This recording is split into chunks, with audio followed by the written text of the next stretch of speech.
aujourd'hui nous sommes à Pamandzi. Nous allons recevoir Madi Souf. Il est candidat MDM pour les élections municipales. Tout de suite, c'est son heure politique.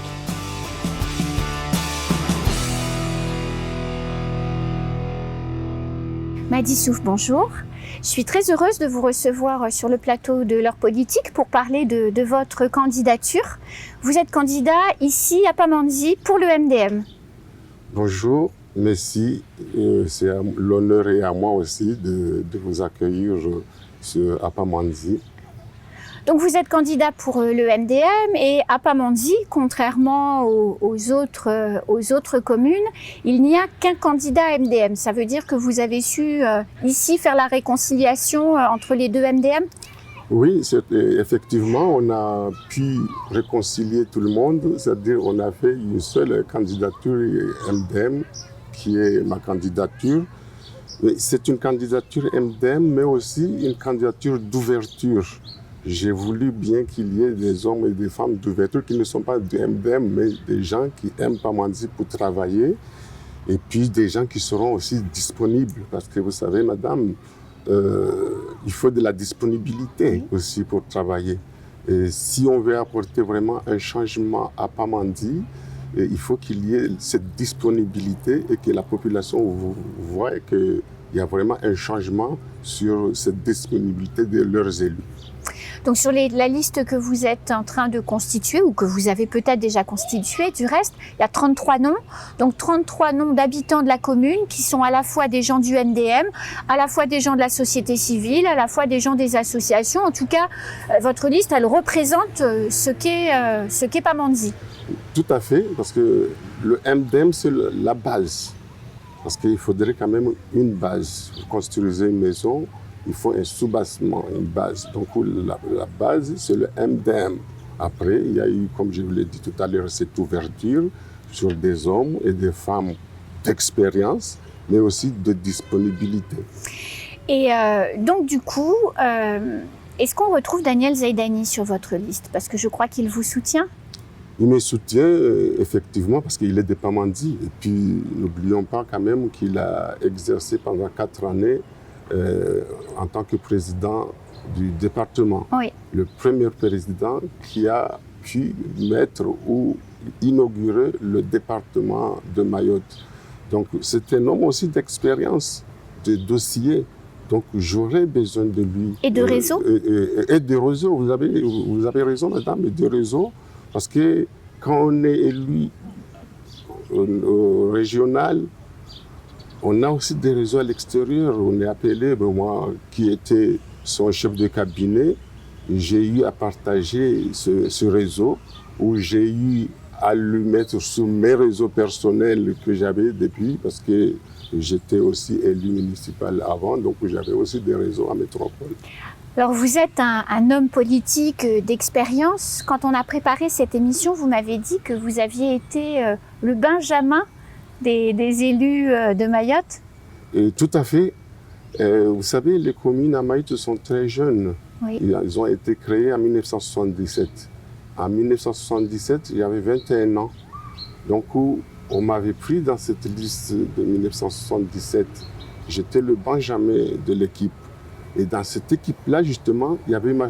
Marcel Henry, qui était dans l'équipe municipale de 77. Il y avait Zenam Dere, qui était dans cette équipe municipale de 77. Il y avait Zaina Meres. Bon, il y avait l'ancien maire qui s'appelait Lidi Swali, paix à son âme, qui était là, qui était un retraité, justement, qui était les anciens gouverneurs, qui connaît aussi l'administration. Qui connaissaient l'administration. Donc si vous devenez maire le 22 mars, ou le 15, enfin en tout cas si vous devenez maire en mars, vous serez cette fois le doyen. En quoi c'est une chance d'avoir un maire expérimenté? Être maire, un doyen, c'est une chance parce que j'ai vécu, comme je vous l'ai dit, de 77 à aujourd'hui. J'ai aussi exercé 2 mandats de premier adjoint de 1995 à 2008. Tout ça, c'est de l'expérience. Et nous savons, de 2008 à 2020, on a eu des maires jeunes. Je dis, bon, c'est vrai, il y a la jeunesse qui sont là, des maires intellectuels. J'étais là, mais le résultat, c'est quoi? Je ne sais pas. Le résultat est là parce que la population n'a plus confiance à leurs élus. Ils n'ont pas cette disponibilité. Il n'y a personne à la mairie pour accueillir la population. Donc tout ça, ça fait une confusion dans la commune et la population a complètement abandonné la commune. Ils ne revendiquent plus rien parce qu'ils n'ont plus confiance à leurs élus. Et vous allez changer ça? Certainement, je vais changer ça dans les 6 mois. Pourquoi? Je ne travaille pas, je suis disponible. Donc, cette disponibilité me permettra de m'occuper de ma commune, mais de m'occuper de la population et de prendre leur doléance. Mon bureau sera ouvert à tout le monde. Donc, à tout moment, je serai disponible, je serai là, puisque j'étais là déjà, même où je travaillais avant, mais j'avais des jours de permanence à la commune, qui ces jours, j'étais toujours là, présent, et d'autres jours aussi, mais j'étais disponible. C'est pourquoi je vous ai dit, madame, jusqu'à maintenant, on m'appelle monsieur le maire.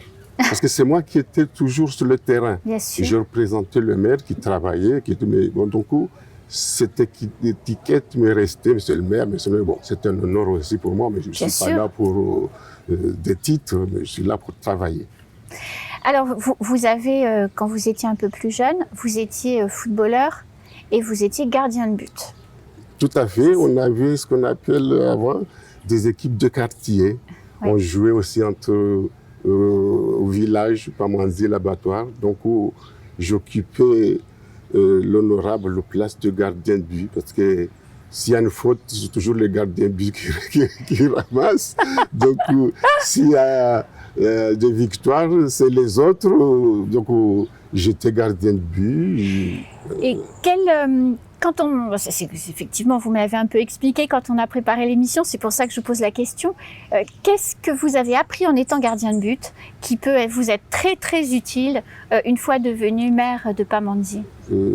Être gardien de but, si vous voyez les victoires de l'équipe de France au mondial, qui était le capitaine de l'équipe de France? C'était le gardien de but. C'est eux, parce que être gardien, tu as derrière, tu vois tout ce qui se passe devant. C'est vrai. Tu places tes partenaires. Il faut voir celui, il faut voir à droite, il faut voir attaquer, il faut reculer. Donc, on est tout le temps en train de crier. Donc, moi, je vois que sur l'équipe de France, cette idée de donner le capitaine de l'équipe, le gardien, c'est une bonne chose. Ça nous a mené en 1998, la Coupe du Monde. En 2008, la Coupe du Monde, c'est toujours le gardien qui était le capitaine de l'équipe. Donc vous serez un peu le gardien de but de Pamandzi, en positionnant les gens et en donnant les dossiers. Tout à fait. Et en ramassant après derrière quand il y a une bêtise. Bien sûr, parce que bon, avec le recul, comme gardien, j'ai vécu, je sais ce que c'est. Moi, je ne viens pas là pour apprendre, je viens là pour être opérationnel tout de suite.